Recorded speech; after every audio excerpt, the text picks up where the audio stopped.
everyone, Dreamy Imagination 101 here, and today I will be reading to you the prologue in my story, Nevermoon and the Midnight Realm. Enjoy! It all happened that one fateful night. That one night he'd never forget. That one night where he lost everything. Outside their small home, thunder rolled in the distance. A young woman scurries around in the dark, gathering up items. "He won't be gone for long," she said to herself. As she hurried around her house, she accidentally knocked over a small shelf. Papers and blueprints fly everywhere. She gasps in horror. More of them? How long has he been doing this?" she said as she tries to move around the mess. It's like they're everywhere. To her sensitive ears, a faint hiss is heard in the corner of the room. "We need to get out of here, now," she said to herself. She quickly entered a small bedroom, grabbing a blanket off an old chair. Nearby stood a wooden baby crib. A tiny baby boy sleeps.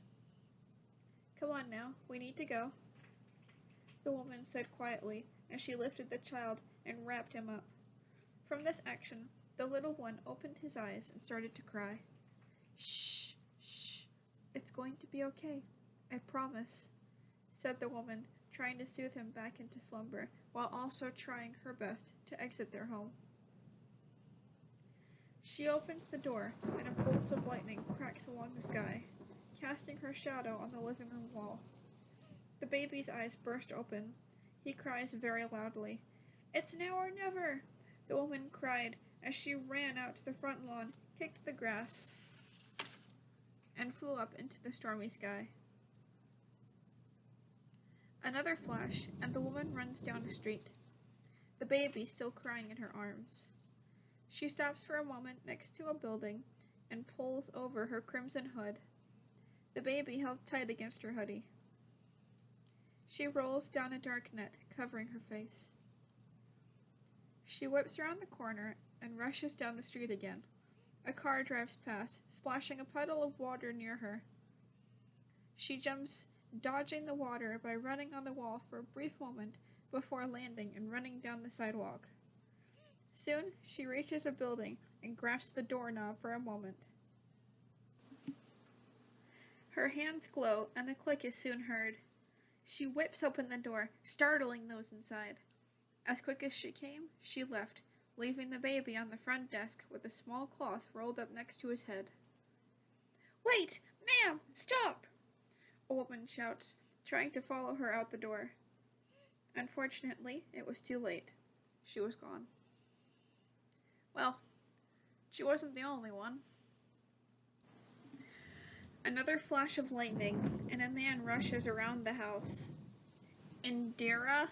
he shouts, bolting from one room to another. "Indira!" he shouts again. No answer. "I can't believe she did this," he said as his piercing yellow eyes scanned every room. Growing desperate and angry, he rolls up his sleeve.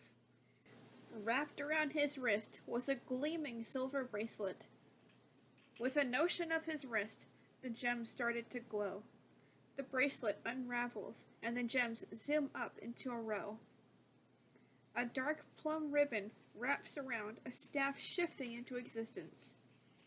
A giant, glowing blade slides out. The man grips the scythe and slams the bottom of its elegant handle into the floor. "Followers, rise!" he shouts. Soon, sirens are heard outside, police sirens. He slowly looks at the wide-open door and steps outside. "Cyrus Shade, you are under arrest! Approach the front with your hands up, now!" shouts an officer holding a flare light. Suddenly, 10 shadows surround Cyrus. "There's only 10 of you?" Cyrus asked through a mutter, looking around with his eyes. One of the shadows shrugged. "I can work with that," Cyrus said, making his scythe disappear. "Now!" the officer repeated. Cyrus stepped forward, holding his arms up. His dark cloak whipped in the wind. "Fire!" the officer commanded. Several red beams start to shoot off. Cyrus's hands suddenly glow purple, surging with energy. Within seconds, he fires a powerful blast at a police car, causing it to erupt into flames. The men shout as they try to take cover. The 10 shadows charge the fallen officer struggling to get up. Nearby officers try to call for backup and defend the fallen. Others charge right for Cyrus, weapons in hand and lasers firing off. Cyrus dodges the beams and dives right into the ground, as if it was water. His shadow appears, dodging more lasers and quickly escaping the scene. A nearby officer quickly runs to his car. He pulls out the radio. "Number 42, he's left the scene. I repeat, he has left the scene. Number 42, over." He calls into the radio. "I have the woman. We are at the bridge. Bring branch 61, over." Another flash, and Cyrus is flying through the sky. A dark shadow flies next to him. "Sir, we found her," they said to him. "Guide me," said Cyrus, as they flew off to a bridge in the pouring rain. Standing below was a woman, her brown hair whipped in the wind. Her red hoodie, along with everything else, was soaked. "Indira!" he called to her, and she looked up. "Where is he? Where is the boy?" Cyrus shouted to her. She stays silent. "Answer me!" he shouts again. "Come down and I'll tell you," she says, looking him in the eyes. Cyrus slowly floats down, but before he could react, he's hit with a powerful blast. A helicopter was hovering overhead. A beam of red electric energy blasted from the bottom of it to the ground, catching him completely off guard. He howls in pain and collapses to the ground. Indira slowly approaches as his vision fades to black. Cyrus soon wakes up to footsteps in the distance, his wrists wrapped in chains. "Indira?" asked Cyrus weakly. He struggled to get up, stumbling. "It's over, Cyrus," said Indira, who was standing beyond the bars. Her voice echoed around the room. "Where's the baby? Where is our son?" Cyrus asked, looking up at her. "He's gone," she said. "You're lying. You hit him," he shouted. She refused to answer. Cyrus wipes his tears of frustration as Indira turned to walk away. "I will get out of here. I will rule with him by my side," said Cyrus quietly as he slowly backed up to a wall. Cyrus gazed at the chain links, one by one, counting mentally. They glowed softly around the floor. He reaches over and finds a link. He tries to pull it apart, only for the surrounding links to glow brightly. Energy quickly traveled up the chains and to his wrists, electrocuting him. He jumps back in pain. "This is going to take a while," he said to himself. He looked at his wrist and slowly managed to roll up his sleeve. A gleaming bracelet suddenly appeared. Cyrus smiled as he put his hand flat against the floor. He whispered a small chant, and a single shadow appears on the wall. Cyrus looks over with a smile. "Hello," he whispers. "Cyrus," the shadow replied, bowing. Cyrus lifted up his wrist. He points to the partially invisible bracelet. "Take this," Cyrus whispered to them. "Take it home." The shadow nods, and the bracelet soon vanishes. Cyrus leaned up against the wall. "I've got to keep trying," he whispered. "Even if it's little by little, that link has to give in eventually," he said with a smile. Days to months, and months to years. One after another, he tried. Every day, when he got the chance, he'd pull and tug at that one little link. Every time he did, he got electrocuted, yet the link became weaker. How that man hasn't lost his sanity, the world may never know. One day the wind was blowing. A storm was about to kick up. Cyrus watched the clouds roll from his barred window. He heard thunder boom in the distance. Suddenly, he heard footsteps, and an officer walked over to his cell. "Hello, Cyrus," said the female officer. Cyrus's piercing yellow eyes shifted over to her. He adjusted himself, causing the glowing chains to rattle. His dark uniform was torn at the sleeves and knees, yet his buttons were perfectly untouched. "Salutations, Candace. Checking on all the prisoners up here, aren't you?"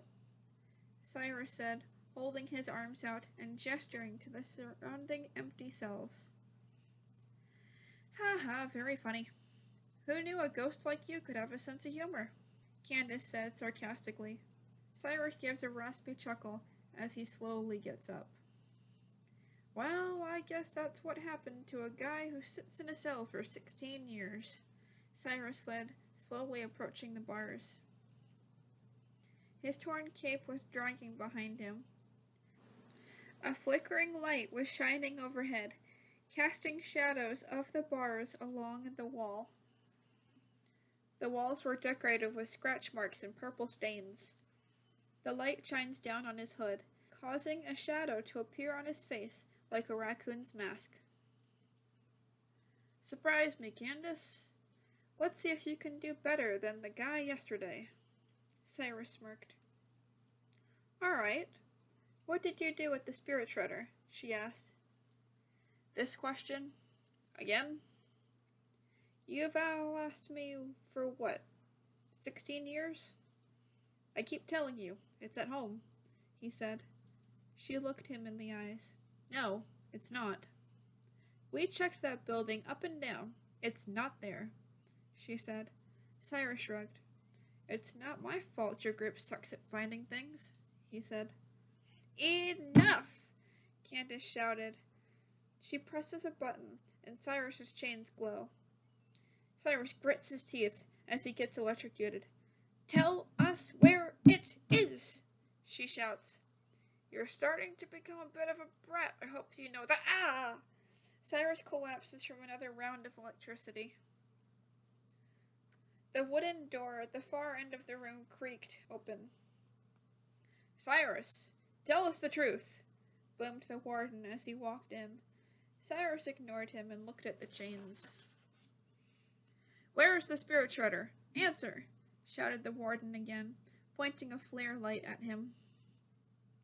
Cyrus searches the links, mentally counting them.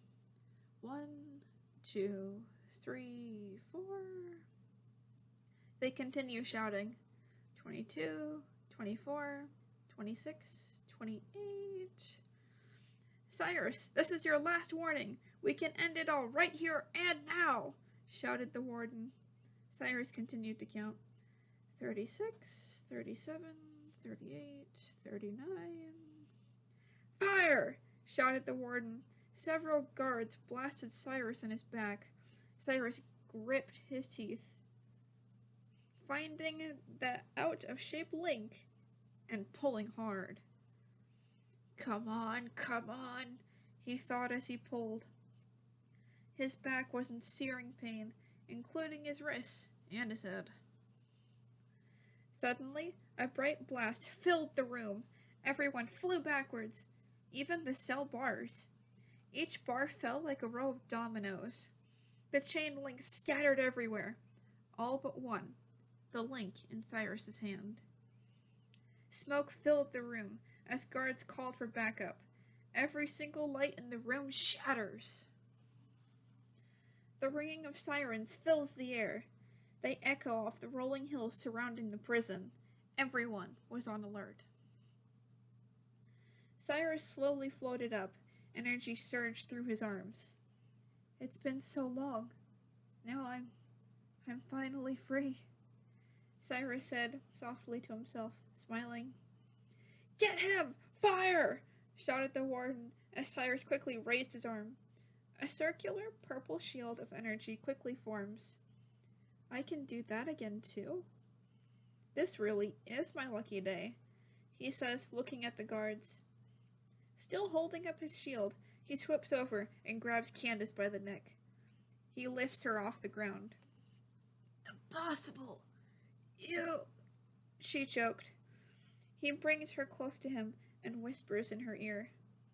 His goatee tickles the side of her face with every word. If it wasn't possible, my dear, I wouldn't be doing this, he said angrily. He holds her up while she struggles, punching and kicking, but to no avail.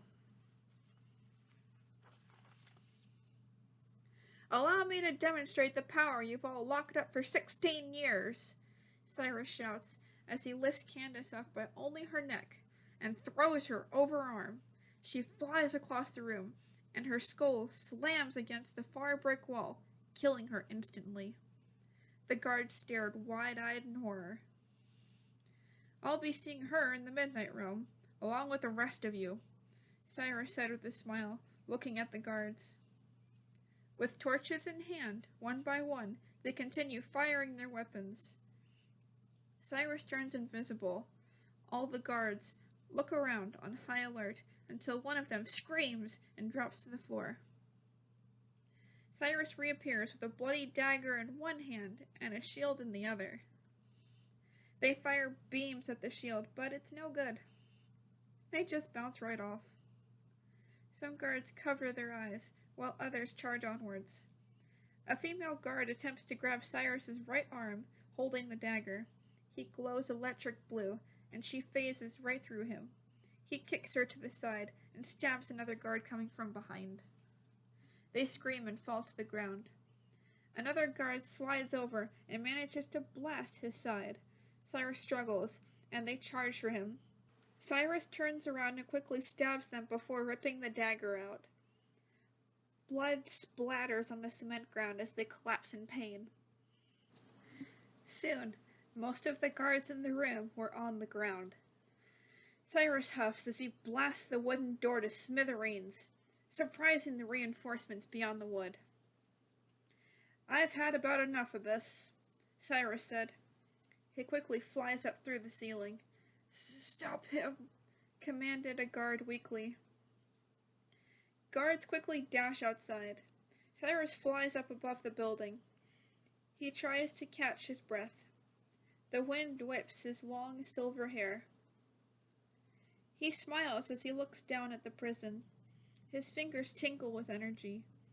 He holds his arm out, firing several purple energy blasts at the 3-story tall building and the guards below. They scream in horror as the building starts to shake. Within minutes, it collapses. I'll see you all in the Midnight Realm for recruiting. Take care, Cyrus shouts as he flies off into the stormy sky. It all happened that one fateful night. The one night he'd never forget. That one night where he lost everything. Then he gained so much more. Thank you for listening.